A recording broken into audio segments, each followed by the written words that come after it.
Welcome to the I've Created a Monster podcast. I am your host, Rushni Cope, aka Glamazini Online, and this is a place where I share my unfiltered thoughts, personal musings, and observations about random topics. Okay.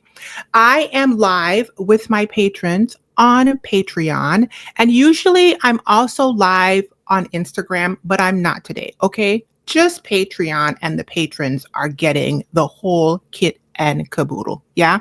If you would like to be live with me in the chat, commenting in the future, support the sponsor of this podcast, patreon.com/Glamazini. Okay. Also, the edited episodes prior to this one have been uploaded on YouTube at Monster Created and on Spotify, right? However, yesterday, I uploaded the first episode retroactively on Facebook, on my Glamazini Facebook page. And I checked this morning and I have made 1 cent. It's on and popping, okay? There's money being left on the table. I am going to retroactively upload the other episodes, and the edited episodes from now on are also going to be on Facebook because Meta is paying me money, okay? And I might as well milk Zuck while I have the opportunity to. Amen? The check's clear. Let's start on our topics. Today, I want to say that I still slightly regret starting this podcast, like I said last week. However, less so, because last week I felt like the only thing I had to talk about was negative 92 and all his foolishness kicking in the door on his administration. And this week, I have so much more to talk about besides him, so I don't regret it as much anymore. Let's get it going. First, I want to say that my heart goes out to everyone involved with all of these plane crashes. There have been so many plane crashes since I filmed the last episode of this 2 weeks ago. I think I've counted 4. There was the one, I think in Philadelphia, with the medical transport of a special needs child, which really just made me bust out bawling. There was the one before that with the collision of the commercial airliner and the Black Hawk helicopter in DC and in the Potomac. I saw a plane landing on a street somewhere, I think in Columbia. I'm not sure what's going on, but whatever's going on, there is a lot of anxiety and fear coming up in the past few weeks concerning air travel. I have seen people who work in the air industry, flight attendants, etc., voicing their own anxieties, as well as people who travel often. And my heart goes out to everyone who has lost a loved one, who has been injured, been affected in direct ways, or who work in the industry. I personally don't have any trips coming up right now, but I can totally understand how that would add to anxiety. And so I just wanted to say that. The next topic is apparently Kanye is being Kanye again. And that's all the airtime I want to give him, because I've told you guys a snake will snake. And sometimes we act like we're confused when a snake snakes, but a snake is a snake. And when a snake snakes, just allow them to snake over there. Kanye is Kanyeing. We all know he has his own challenges and struggles. God bless him on his journey. Okay, next. There was an incident recently in Cincinnati, Ohio, which is one of my favorite cities to visit by myself and with my family. So this is really heartbreaking. With a apparently Nazi group staging something on an overpass. You know how you go down the highway and you'll see people up on the overpass with signs, et cetera, et cetera. These people rolled up in a U-Haul van, dressed in all black. I'm saying, if you could coordinate all black with your little schmatzy Nazi looking situation, you'd think you could go get a black van. Whatever. Them suckers rented a van to perform mayhem on the highway. From what I could tell, they were challenged by other groups of people who basically ran them off. When negative 45 first got in office in his first term, I turned to a family member who ultimately was voting for him, not a family member by blood. I always have to make that clear, okay?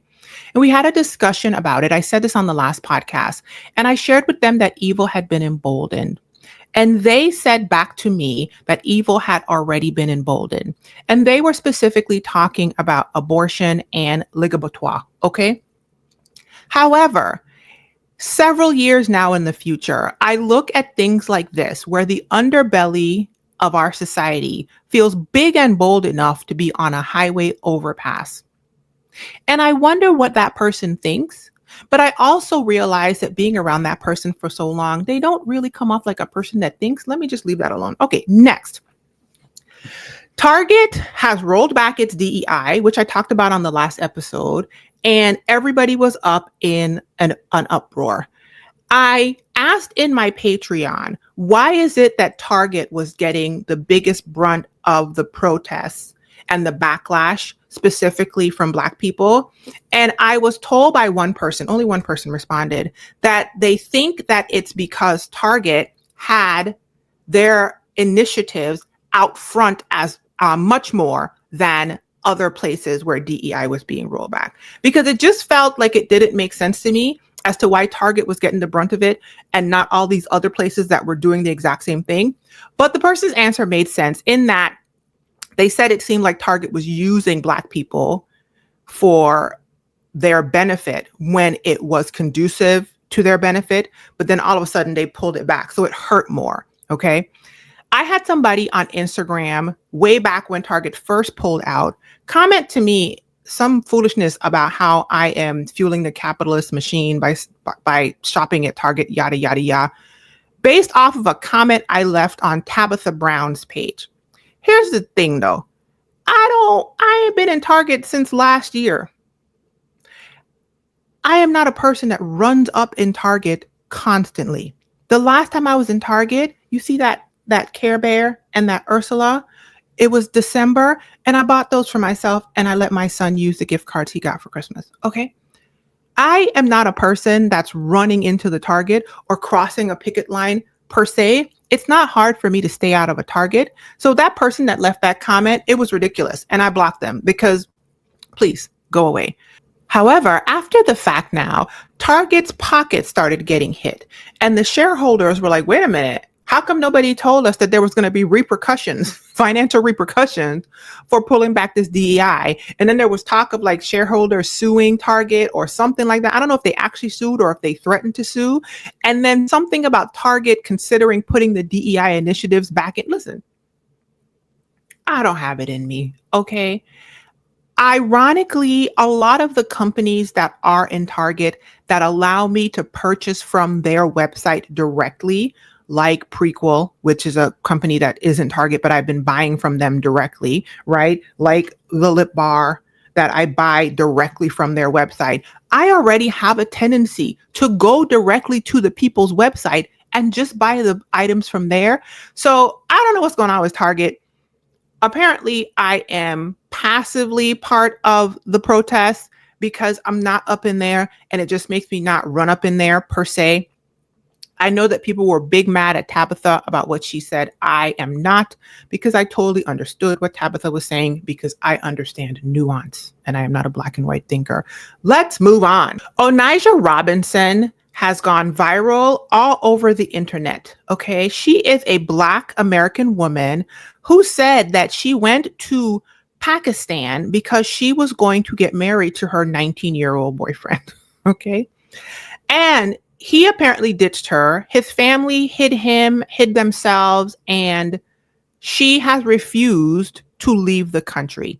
Not only has Onijah refused to leave the country, she is holding press conferences in Pakistan and talking about real estate efforts, telling them they have to give her money, telling them she's going to clean up Pakistan so that it's more presentable. And this is what I have to say about that. It's hilarious, but also we can all tell that Onijah experiences life in a very special way that many of us do not. Okay. I am actually impressed with how much airtime the Pakistanis are giving her because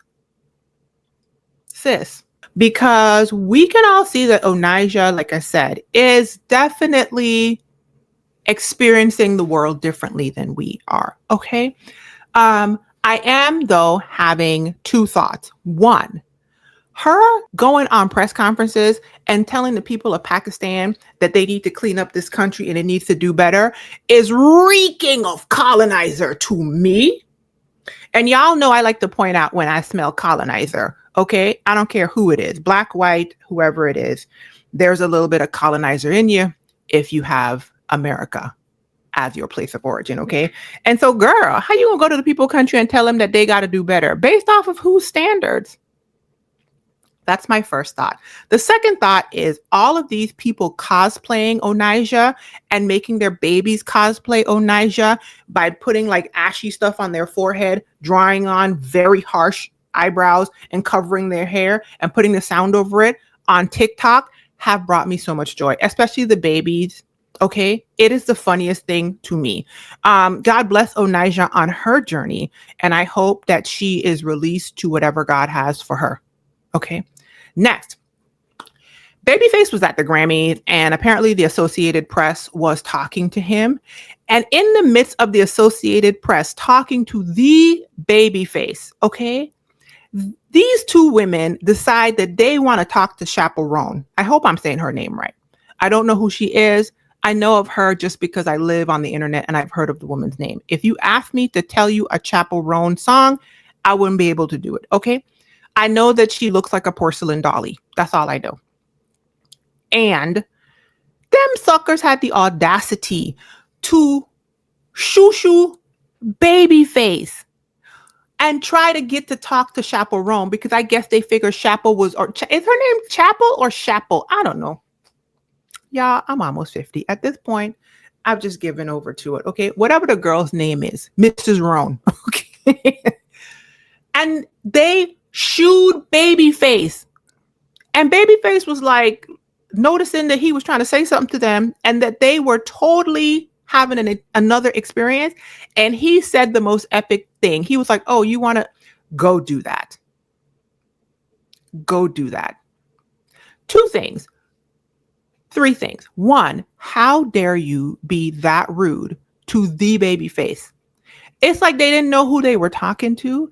And that's unfortunate. Okay. The second thing is the Associated Press came back and apologized for the fact that these women had been so rude and so ridiculous to Babyface. Okay. And the third thing is when he said, go do that to them, that is going to be my mantra all 2025. It's kind of like that Mel Robbins book where she says, let them, except it's the Babyface version. Let them. If you want that to happen, go do it. I'm not going back and forth with you. Ain't nobody got time for real. For who has the time? As I used to say to my friends, go do that. There has been an influx of videos of Hispanic people being upset at Black people for not organizing and protesting the mass deportations that have begun under Negative 92's administration.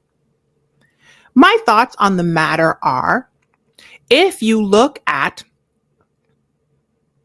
the statistics on how the two groups voted, Black people protested by voting in a way where this would not have happened in the first place. Hispanic people, I think the call is coming from the inside of the house. If you crank up your cellular device to chide Black people for not coming to your rescue when we already came to your rescue, but your people did not come to your own rescue, I think you need to turn your cellular device off and go talk to the people in your world about the fact that there's internal work to do because you guys cannibalize yourselves and leave us out of it because we already did what we were supposed to do. Okay. Instead of chiding us, chide each other so that you guys can be a much more united front. Because if you look at the data, you will see that Black people were a much more united front. So I don't know why you coming over here talking to us when the call of division is coming from the inside of the house. It's 2025 and we off people constantly calling us to rescue them. We did what we were supposed to do. We resting. Next, there is a farmer going viral on TikTok talking about how he may lose his farm. He is, of course, a negative 92 voter because this is how it goes. And he was like, I voted for him and now I might lose my farm directly because of him. And like I've said in the past, I lost government benefits for my son when he went into office the first time. And I learned that from one of my son's advocates that was a government person assigned to him that was no longer assigned to him because the program that we were a part of was being eliminated immediately. And so I have also been affected by people voting for something and then I no longer have the benefit. It was not a financial benefit per se. It was advocacy and information sharing on my part. In some ways that actually led to some financial things. But this farmer is directly losing some sort of subsidy base. I don't remember what it was. I watched this video, but the brain space, I don't have it. And he voted for it. He voted for it.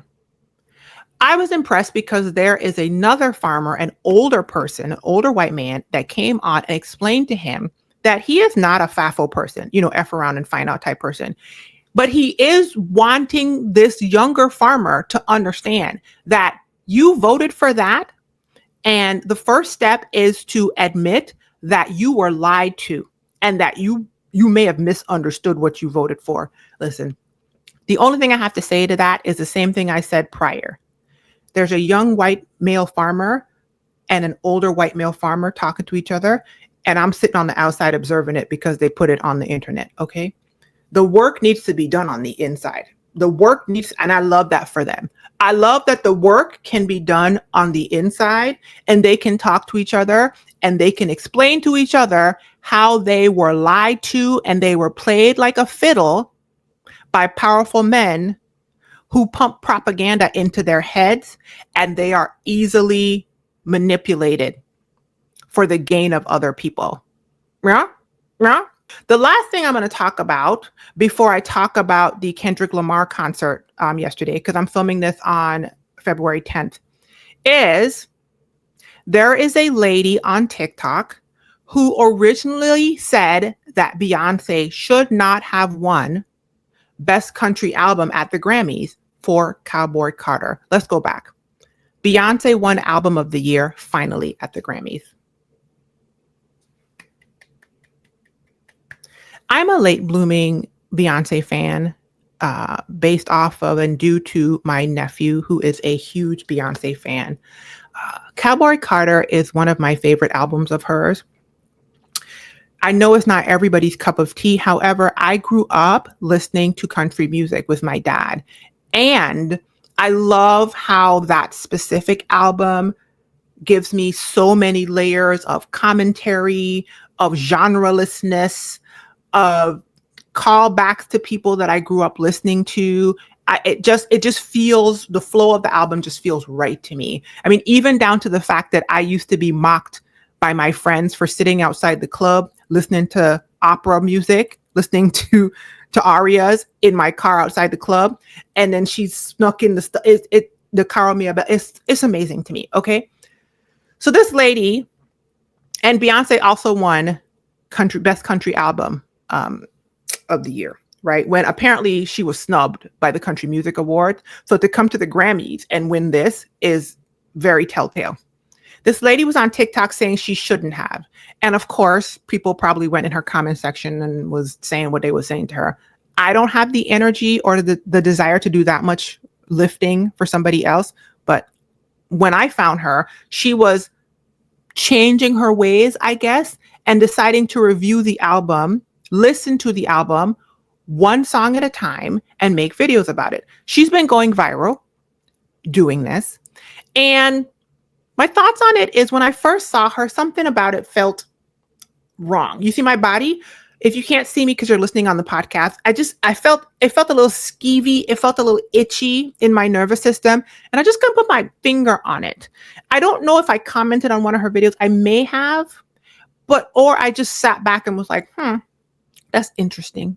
And every single time one of her videos would pop up of her listening to a Beyonce song on Cowboy Carter for the first time, which she is loving, by the way, duh, because it's a great album. Some didn't sit right in my spirit. Some didn't sit right in my spirit. But I just let that be what it is. Okay. I am leaning much more heavily into my perceptiveness. One, because a couple years ago, I went for an ADHD evaluation. The woman told me that I have 99% perceptive reasoning, which is higher than most people on the planet. Right. So it kind of validated the fact that like I be feeling stuff and I be right. But also, I'm wanting to create a life that is much more aligned with me. And I feel like the perception that I have is a gift that I have learned how to mute and ignore all these years. And so I'm tuning into it more. So in watching this lady, I'm like, some don't feel right. Come to find out, she might actually be MAGA. So this woman who may have actually voted for -92 and who supports what he exemplifies, right? Who voted for all the things that this man is putting into place. And who, when she was listening to Blackbird by Beyonce, didn't even know that Blackbird is a Beatles song, which shows the depth and cultural competency that this woman is coming to the table with. She don't even have cultural competency about what is arguably her culture. I'm not saying the Beatles are her culture, but it's more closely aligned to her culture than Beyonce per se, right? So she's not exactly a deep thinker, and she's not exactly availed to things even in her own cultural sphere. And yet here she is making one-off videos about an album that she outright, with no depth, supporting MAGA, came out on the internet and felt the need to tell us that it shouldn't have won an award when she hadn't even listened to it. And she's coming with all the biases of a person that would vote in that way. And word on the street is her videos are monetized, which means she's probably making thousands of dollars off of this. I don't like it. It's a hard thing to figure out because you do want people to do the work and you do want people to turn from their wicked ways. Okay. Like the Bible says. However, I don't know if I like the fact that it's monetized, and I'm not exactly sure if it's something that should be done in public, because being able to make such a shift in your consciousness and your biases with all of that input, you're going to invite critiques and feedback that may make a weaker person retract and double down back into their safe places where they were getting amen from the people that supported their biases and shallow way of thinking. To have an expansive thing happen in your mind, sometimes you have to do that without an audience. At minimum, without monetization, because that feels so off-putting to me, but at maximum, outside of the audience. I've heard people in the past say, speak from your scars and not from your wounds. I'm not 100% sure if I agree with that, but that's what's coming off in my brain right now.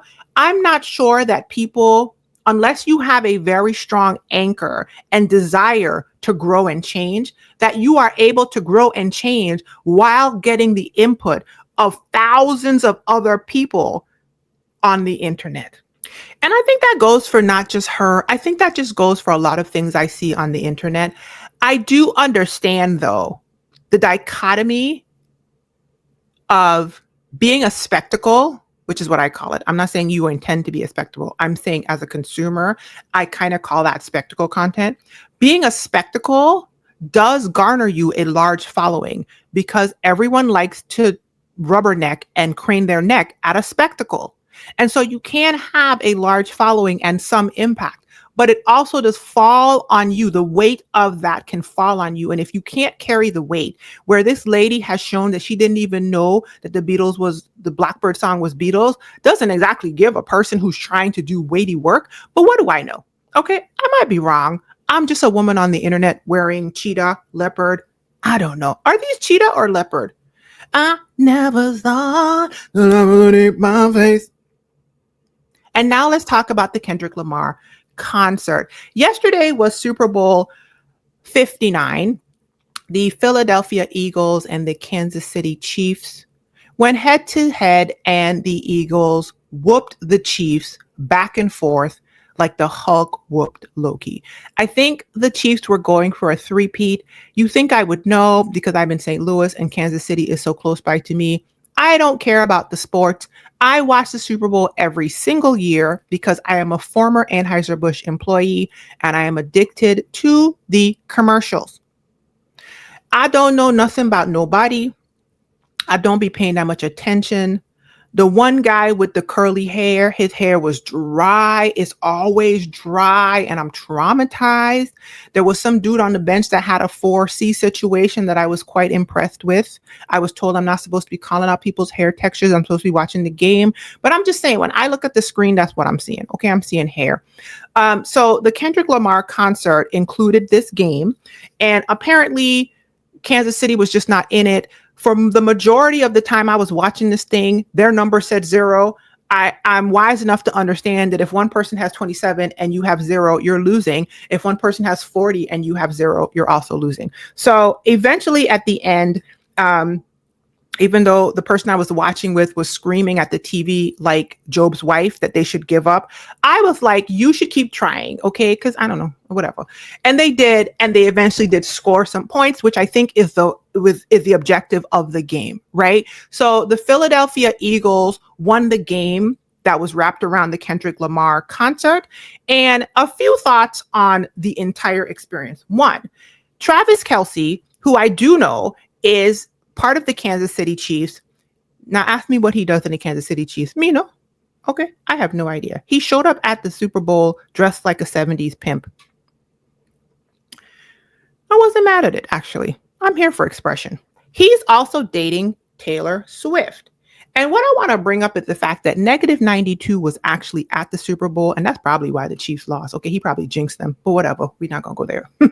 Before the Super Bowl, they asked Travis Kelce how he felt about the fact that the president was going to be in the building. And he said that it was a great honor. Sir, that same man has said on Twitter that he hates the woman that you're dating. And his little cohort that's up there doing smart C salutes has also said things that allude to wishing harm on her. You did not have to say that that was an honor. You could have responded in a respectful way that was neutral. To put a positive spin on it, when you dating the woman, L.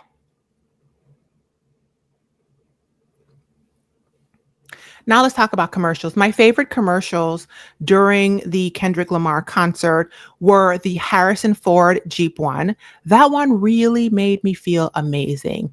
The ones that Fox kept throwing up with -92 when he got pew-pewed, I was so tired of seeing that. Like, I don't want, okay. I also really, really liked the one, I think it was the Nike commercial with Sha'Carri and all of the other female athletes. Okay. Loved it. Great. I think those two were my favorite too. The two that got on my nerves, okay, besides Mr. Man's pew pew one with that picture, why was Snoop Dogg up there doing anti-hate commercials when he had just spun around like a double-minded man and performed at an event for some of the most hateful people we have ever experienced? But now you up there telling us not to hate. Sir, make up your mind. Who are you at this point? Because one of the things that we are realizing is you go where the money is, where the money resides. And in the past, you seemed like a person that was anchored in with a moral compass. And now you're talking something else. And L. The other commercial that bothered me is the Fetch commercial. Not because it was a bad commercial, but because I was one of the people that immediately boop the QR code, jumped on their app on their live and tried to win my $10,000, and they did not give me my $10,000. I sat there and I listened to their whole presentation, okay, like a timeshare, and I hit the little emojis. I was very partial to the cheerleader one. I was in there trying to get my money, honey. Okay, get your money, black woman. Get your money, black woman. Get your money, black woman. Have we had him do the Super Bowl halftime? Anyway. And Fetch didn't give me my money. Fetch better have my money. And I'm upset. Now, there is a chance for me to win $1 million in the bigger giveaway. And I have told myself this year that when an opportunity presents itself, I'm going to kick in the door like that Big Bird gift. Okay. So I'm waiting to see if I didn't win the 10,000 because I'm going to win the millie. And if I win the millie, you guys might not be told that I win the millie, but there will be signs.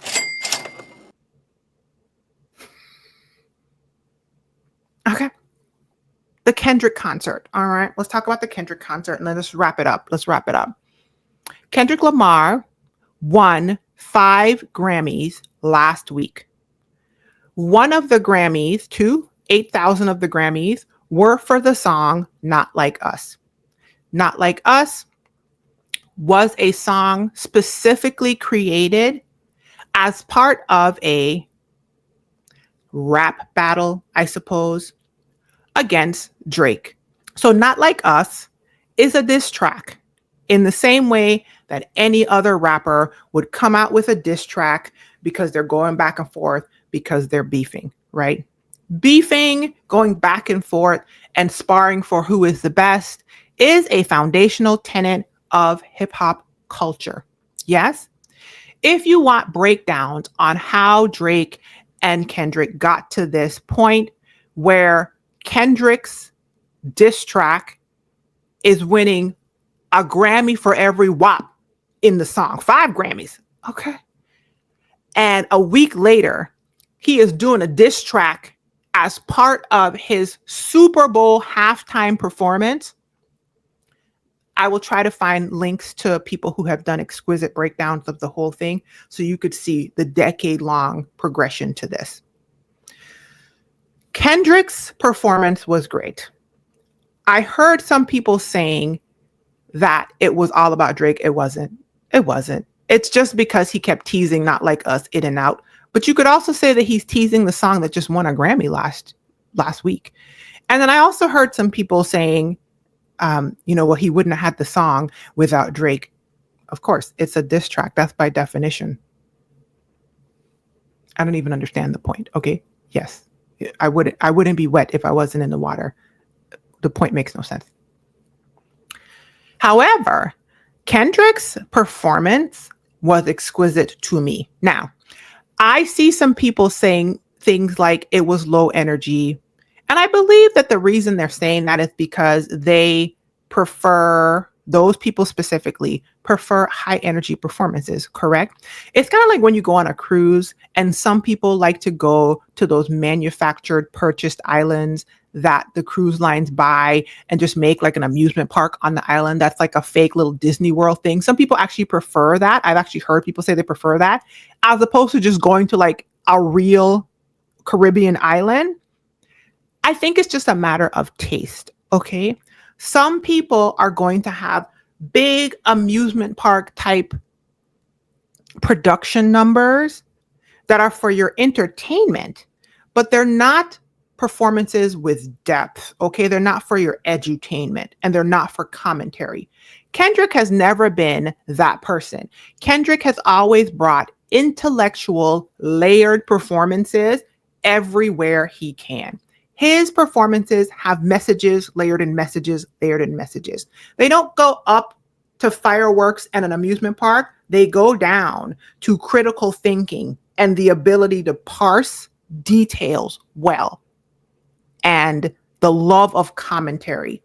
And as a person who is an observant, deep thinker with a very high IQ, Kendrick's performance tickled things in my brain that needed to be tickled. Okay, let's talk about it. First thing I love, Samuel L. Jackson pops up on the screen. He is quickly recognized as playing a ringmaster character in some upcoming circus we about to see. I was excited from the jump. As soon as Samuel popped up, I was like, I love it. It's perfect. Whatever it is, I'm about to enjoy it. Okay. We in the circus. I think I even said aloud, we in the circus. Okay. I love it. Right. Then you notice that he was dressed as Uncle Sam and he then went on to verbalize that he was Sam, Uncle Sam, Samuel Jackson. Love it. Okay. So now we realize the circus that we are about to be in has something to do with America. And the ringmaster character is Uncle Sam. And when I tell you the first like 5 seconds, I was like, we're in the circus. I love it. Okay. Also, Samuel Jackson does everything perfectly. He's great. So he was the perfect pick for that. And there was a moment where he like popped up. They would pop up in the camera, him and Kendrick, whoop, and I was like, you better pop up in the camera. You bet. It just did it to me. It was wonderful. Okay. I also would like to point out that there are correlations between Samuel Jackson's character during the Super Bowl and the characters like he played, like the Uncle Tommy characters that he played in like Django and stuff like that. Love that. Love that for us. Okay. Then we sweep over to Kendrick Lamar kneeling.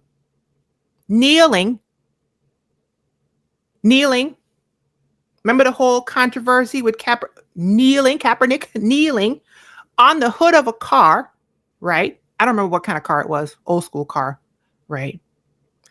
And the dancers are running out of the car.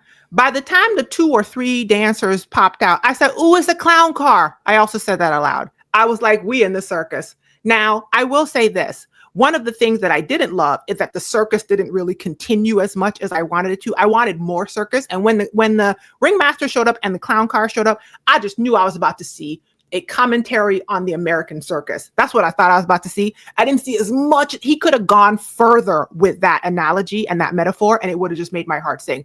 But the clown car was amazing. People were just running out, and I was like, I love this. I love it already. I love it already. Okay. The color choice of the red, white, and blue. Yeah.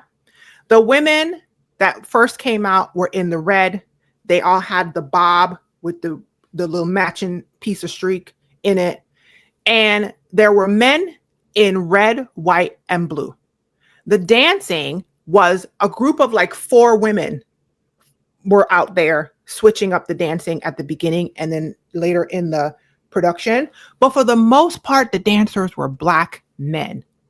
And I immediately noticed the depth of color of the red, white, and blue. Follow me, okay? The red and the blue that they were wearing were not primary red and primary blue. They were saturated reds and saturated blues. And I say that as a person, you see my paintbrush, with a paint and an art background. To make those colors, you would have to take the red and the blue out of the American flag and add a color to deepen the color. And the color that you would potentially add, I love it for me, is black or brown. Sorry, I might be making that up, but I noticed that immediately. I was like, this is like a brown or a black based red, like a burgundy, a brown or a black based blue. You would put a little bit of that color in the primary color so that it would deepen the depth of the tone. I love it. And I don't know if he did that on purpose, but if he did it, it said that to me. And art is open for interpretation, okay? The experience of art is a collaborative experience between the giver of the expression and the receiver of the expression. As the receiver of the expression, I actually received the message in the color choices. Clearly, the red, white, and blue is the American flag. Yes, the red, white, and blue is continuing the commentary of America that Uncle Sam, via Samuel Jackson, has introduced, and this circus and this clown car. So we're talking circus, we're talking America, we're talking this. Samuel Jackson keeps popping in and out as the ringmaster, right? And if you know how a ringmaster works, they are like the central person at a circus that is running the show. They're like the MC of the circus, right? They're also telling you where to direct your attention. And there were all these little wonderful moments where he was telling Kendrick, warning Kendrick almost not to be too ghetto and to do things in a safe way and to like play the circus the way that it's necessary to be played for us to win it. So good. So good. Especially that one where he popped up. I got to go back and watch it again. It was so good. Okay. So Samuel Jackson's role as Uncle Sam was to consciously remind us that the American circus that we are all in has these rules, and to not step outside of the rules, right? He kept popping in and telling Kendrick, don't be too ghetto, don't be too this, like don't be too blackity, blackity, blackity, black, black, black. And we all know the juxtaposition of him saying that and how Samuel Jackson actually shows up as super mega bliggity, bliggity, bliggity black. I loved it. I loved it. Okay. Next, the internet has told me that the stage, when we pan back, looked like something on Squid Games. Full disclosure, I have never once watched Squid Games, mostly because I have never wanted to watch Squid Games. Something you will learn about me very quickly if you are in my universe is just because everybody else is doing it doesn't mean I'm doing it. I could literally care less. Everybody's watched Squid Games. I have not, but they said that the Squid Games set or the Squid Games field was alluded to in Kendrick's show, symbolizing the rich killing the poor for sport. That's what they said. Okay. I don't know nothing about that. When they pulled back, I'll tell you what I saw. I saw either the basketball court, like a tableau of the hood, right?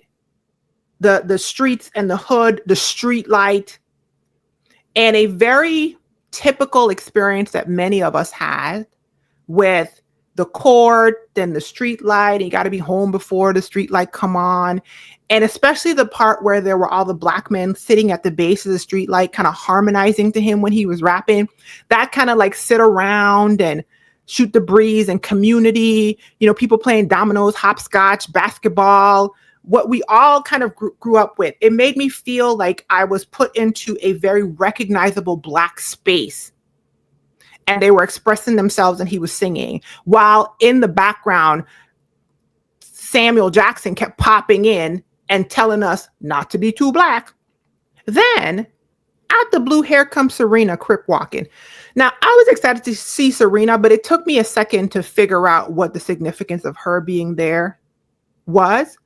I remembered after the Super Bowl ended that she and Drake used to date each other. So I pulled up on the internet to see if he had done her wrong, because I was like, if he did her wrong and she is now crip walking, sorry, cribbity crip, okay, crip walking, looking in the camera, excited to be dancing to a song or in a performance with a song that has a diss track of him.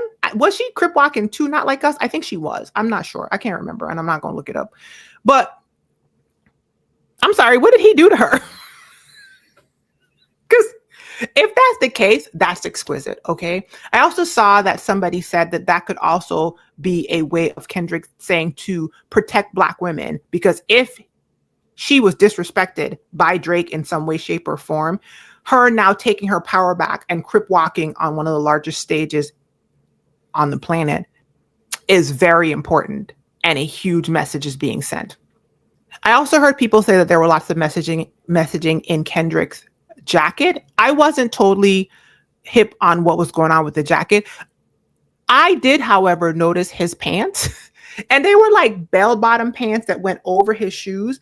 And all I thought to myself was, are those bell-bottoms? And then I thought, Kendrick looks so tiny. I don't really pay attention to how tall Kendrick is. So I looked it up online, and he is 5'5". And you guys, I am 6'1". I am 8 inches taller than that man. I guess he has such a large presence to me that it never even dawned on me that he was like a tiny little pocket-sized man. But apparently he's a tiny little pocket-sized man, okay? But I mean, it's a lot of power in the pocket, okay? Because the man is... That's all. I also noticed and loved that there were people prior to the Super Bowl advising Kendrick not to do Not Like Us during the Super Bowl. Kind of like how everybody was telling Rihanna not to do the song from Black Panther during the Super Bowl, which I actually loved, okay? And Kendrick kept dipping in and out and like teasing Not Like Us every once in a while, and then like adding his own we got new pieces, flair to the teasing, which I thought was a wonderful way to turn the knife in the rap battle with Drake if that was his intention. And two, to dangle in front of people the fact that like you can't tell me what to do. Cause you sitting on the sidelines telling me what to do. I'm at the Super Bowl again. This is the second time this man has been up there during a Super Bowl performance. Let me dip out and let me dip back in. I heard online that there were some people who didn't like the performance. Of course there are. Plenty of people in the MAGA community didn't like it, obviously. I even heard people saying that it's a DEI performance. Listen, let me say this. Kendrick has been a halftime Super Bowl performer in the past. If they did not call it a DEI performance back then, but they are calling it a DEI performance right now, that just shows you that these people are easily programmed by propaganda. They are puppets of a system. And remember, I told you that empires need three things based off of Reverend Malcolm Foley. They need might, they need wealth, and they need control of media. And these people are puppets of a system who can tell them what to think, and they immediately think it. If they weren't calling it a DEI thing last time, but they're calling it that now, they are easily used by powerful men, and they don't even realize it. So do not give those people the time of day. They are low-hanging fruit, and they have work to do.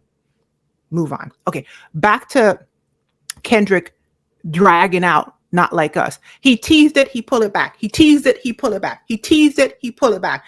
I was like, what is happening? And then the ladies came back out again. The four or five ladies came back out again. They were like, are you going to do it? Are you going to do it? And then when he set off on Not Like Us, it was beautiful because the answer to the question of everybody trying to tell him what to and not to do with his own expression, his art was not only am I going to do it, I'm going to do it for real. And I loved the fact that he looked directly in the camera when he said Drake's name. And I actually said aloud, oh my God, he looked straight in the camera, which was in my mind, his way of saying, I am doing this with intention and on purpose. I'm doing it like that. And it was a wonderful thing to experience. When I went on the internet, I was clearly not the only person that noticed that because that screenshot of him looking directly into the camera has gone viral. It's all over the place. I downloaded it so I could use it in my comment sections and stuff. It's a great thing. Okay. I would change my Facebook avatar to that or to Serena Crip walking, but it's the disgust emotion from Inside Out movies because that's how I feel right now. And I'm going to let disgust sit there. Okay. All negative 92's administration. Negative 92 was at the Super Bowl. When I watch Kendrick Lamar, who is a commentary artist, who gives us things of depth to think about, who gave us West Coast Black culture and a commentary on America in the same way that during Beyonce Bowl on Christmas Day, Beyonce gave us Southern Black culture and a commentary on America and how it, right? They go deeper. They go deeper. Beyonce definitely goes a little bit more in the entertainment space than he does, but they both have levels and deepness. I often wonder when somebody like Negative 92, who shows a lack of capacity or desire for depth and critical thought, I often wonder when somebody like that is sitting in something like a Kendrick Lamar performance. What are they thinking? Are they thinking? Can they think? Like, are you giving a steak to somebody who can only digest baby food? I guess the answer to the question is indicative of how they respond to these things. I haven't seen his response on this specific thing, but if his past responses on things of depth are any indication of his future responses of things of depth, I feel like he can only digest shallow, pre-blended mush when it comes to thoughts that are complex. He has not shown a pattern of being able to do anything besides that. And so I was just watching that thinking, I wonder what he's thinking. I wasn't thinking it while I was watching the performance. I thought about it afterward. And I just think, what is that like to not be able to or not desire to eat a steak? Like you can't even, your brain can't even get there. or you just don't want it. I don't know. Anyway, the other thing I wanted to say is I feel like the most united our country has ever been that I've seen in the past few months is when during Not Like Us, the entire stadium screamed in unison, A minor. Could you imagine? Have we checked on Drake? Not only that, Kendrick had a diamond studded letter A on his necklace. And then Mustard, the DJ, came out and was dancing with him, doing the hype man dance. And he had a giant M. The M was for Mustard. I don't know what the A was for, but when I saw the A and the M, my brain thought A minor. And I was like, it brought the country together. It brought the country together. I think if you're ever having a tense conversation about race or negative 92 in the future, you may want to consider just screaming A minor, and it'll bring everybody back together. Okay. Okay. In closing, Kendrick did what needed to be done. He seemed like he did it on purpose, and I very much enjoyed the Kendrick Lamar concert. The game around it, I mean, it was what it was. Okay. And in the words of Mr. Lamar, ninjas act bad, but somebody's got to do it. He had his foot up on the gas and somebody had to do it. Turn the TV off, turn the TV off, turn the TV off, turn the TV off. And that's my thoughts about that. This has been another episode of the I've Created a Monster podcast. It is sponsored by patreon.com/Glamazzini and the Black Woman Healing Fund. If you would like to support the fund and be live in the comments when I am taping, become a patron at patreon.com/Glamazzini. Don't forget to show up, to speak up, to F something up, you guys, and create your own monster. Bye, y'all.